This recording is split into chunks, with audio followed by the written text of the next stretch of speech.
425 million going back to the Big Lottery Fund basically means 10,000 charities receiving money, which would help something in the region of 8 million people.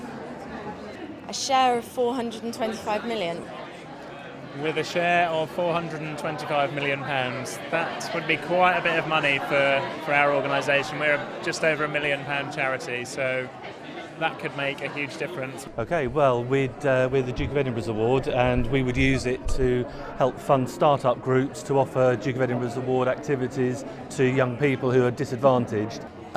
With a share of that money, we could develop more supported housing for adults with learning disabilities, bringing them into the wider community, giving them greater support, helping the carers, helping their families, just generally making a difference, really.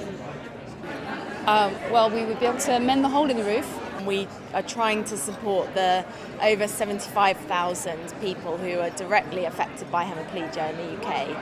And it's very difficult for us to be able to reach every single one of those people, and that's what we want to do. Provide more support to people who have learning disabilities, mental health needs and physical disabilities. More luncheon clubs for elderly people, more day centres for people with mental health problems. All these are being closed down under the march towards austerity. So if we had a share of that money, we could reach out to everybody who's struggling with this condition and give them the support they need to make the very best of their lives and reach their potential. If the coalition government was to give back to the Big Lottery refund for that £425 million, they would right a terrible wrong. It's not that we're anti-Olympics. The Olympics are a great thing and we really hope they're successful. But some of that money was taken away from vulnerable human beings who really need it. Well, for £425 million, I think we would invest in making sure that organisations are prepared to cope with the financial crisis and with the spending cuts. So we'd be building capacity, helping organisations to manage that change. There's an awful lot that can be done. The government is doing some of it to address social isolation issues. I live in an inner city urban area with a huge drug problem and lots of kids who really don't have any parenting. And I know that there's a shortage of funding for schemes that would kind of encourage parenting or safer places for the kids to play rather than on the streets at night.